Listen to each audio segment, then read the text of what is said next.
Well, look who it is. It's old mate Alan. Now, Alan is a Labradoodle. And he has a stupid hairy beard face.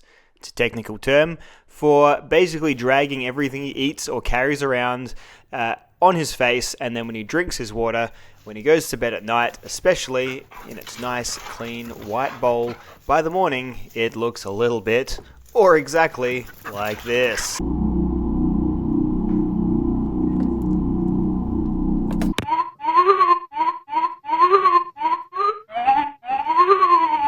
For this video, to demonstrate the power of the Sawyer water filters, I am going to drink the water generated by Alan's stupid hairy beard face, and we are going to process some other water that is equally as disgusting and show you how these things work. So strap in, it's a water filter review. There is no cool way to say that sentence. First up is the Tap Water Filtration System. Now this guy here is for a house where it's probably ideally suited to my conditions, where you may not have mains water. See, where I live, I don't have mains water. We live in a rural allotment. We have what you may call bore water or like unpurified river water, whatever. We've got that.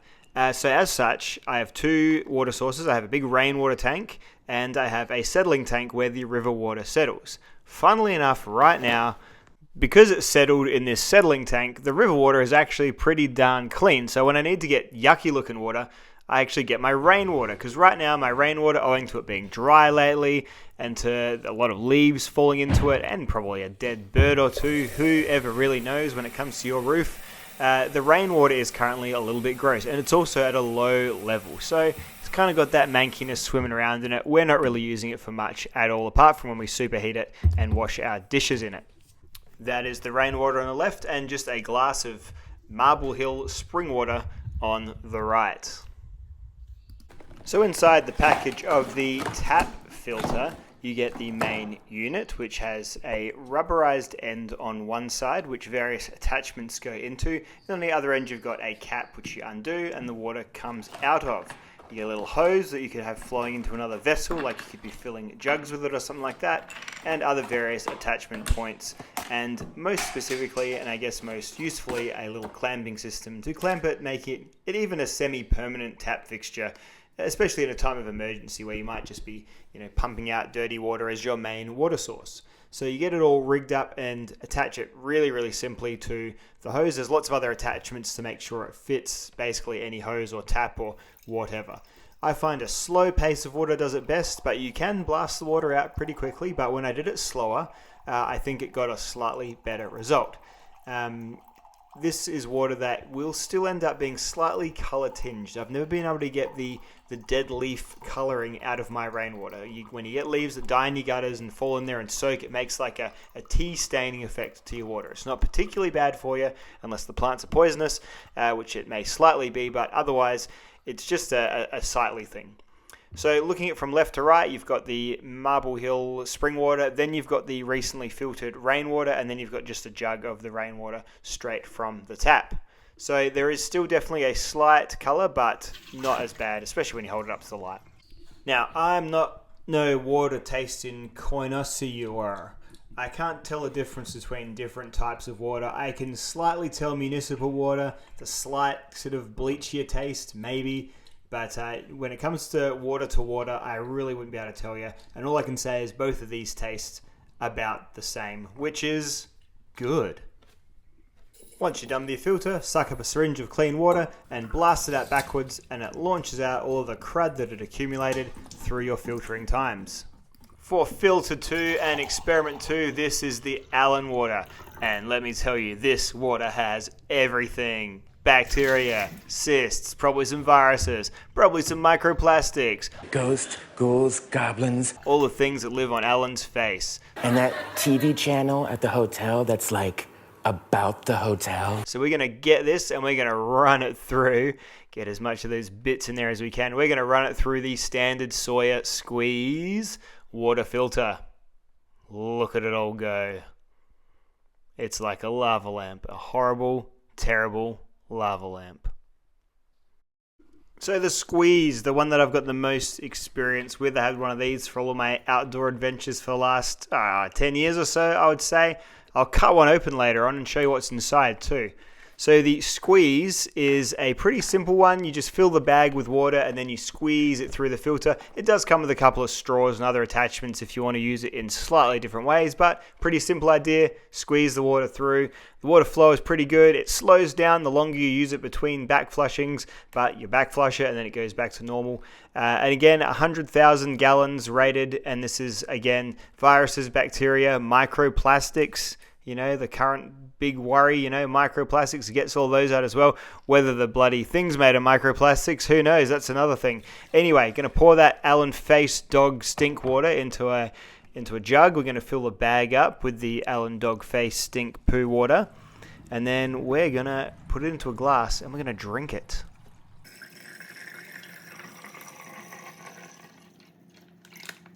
Again, color doesn't really seem to be 100% removed, and I can see one floating bit. You can probably see it too. I think that was already in the bottom of the glass. So, going to taste test this guy here versus the other. Sip, sip, sip, sip. Again, I'm not a water quality taste inspector, but what I found very funny about this one was that it still smells like dogs. The water, when you sniff the glass, still smelled like Allen. Still smells a bit like a dog. Can't filter smells. That's funny. Alrighty, so my old clapped out Sawyer, it's always seems to be a bit wet inside, even if I leave it out in the sun. I don't know what's going on with it. It was the impetus for me getting a new one. I was trying to run water through it. It got jammed on me. I did manage to loosen up the back flush, but I thought it would be interesting to see what's inside. And basically what's inside is this cylindrical plastic filter, which is full of what really feels to the finger to be like a rubber band type stuff. I'll crack it open a further way and show you. That edge there, you can sort of see it's kind of like a harder, porous plastic as well. But then when you bust the thing open, when you look, it's just full of these little tiny, like nanotubey bits. And they feel like little tiny rubber bands when you smush your finger in there. It looks like hair or like whale's teeth, which I think is like the idea. The sperm whale teeth. That's sort of how it looks and kind of feels, I guess, like baleen. So yeah, that's what's holding everything, and owing to that one way, I guess, plastic on the end, it means that stuff only kind of goes one way, like anything wider than like a bit of water. So yeah, it's pretty cool indeed. Just thought it was interesting to show you the inside of one of these because it's not something you'd probably see very often. There you go. Such is my faith in the Sawyer products, I'm going to find the mankiest water on my property and I'm going to drink it straight from the source on camera. And that water is, of course, to be found in the domain of, that's just Alan being a menace again, in the domain of the chickens once more.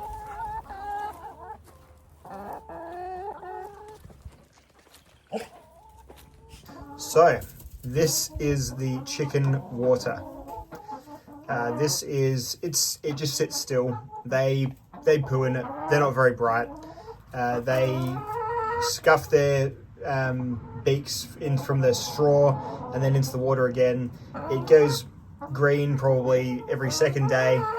And I'm just about to change this out, but I thought, why not, in the interim, have a little bit of a sip. Oh, that is a nice big dead bug in there, eh? Good stuff.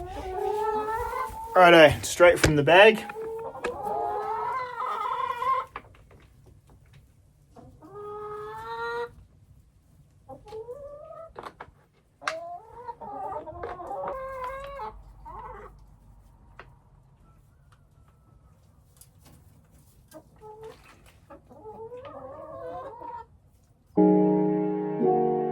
And that just tastes like normal water. It actually tastes better than Alan's dog water. There's no flavour at all in that. Straight from the chicken's pond.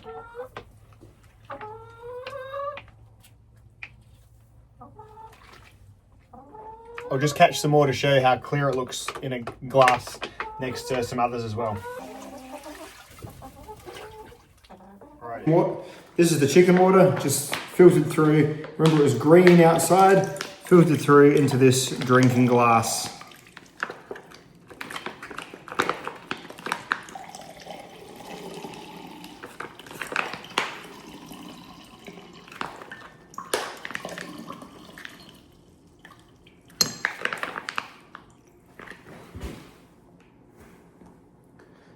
As Project Farm would say, very impressive. All right, guys, there you go. Look, I know a bit dry, maybe. Get it, water, dry. But yeah, these are. I just find these so interesting. I don't know why. I just think it's so cool. Maybe it's because of where I live. Because water is, a bit more of something I think about day to day. Because I can't just turn on a tap and have municipal water flow out. I always think, like, what would I do if there was, a water quality issue with like my nearest body of water? And sometimes there has been. Sometimes the water, seasonally, when you turn on the river water here, it comes out fucking yellow. And it's like having something like this just under the sink. You can, it still might be a hard sell to like your children to drink this water, but you can at least fill the kettle up with something that's clear. And it's just like for $100, for all these are about $100. They all just do slightly different things. The minis are a bit cheaper. They're about $70. They all do the same thing though. They all make dirty water clean and drinkable.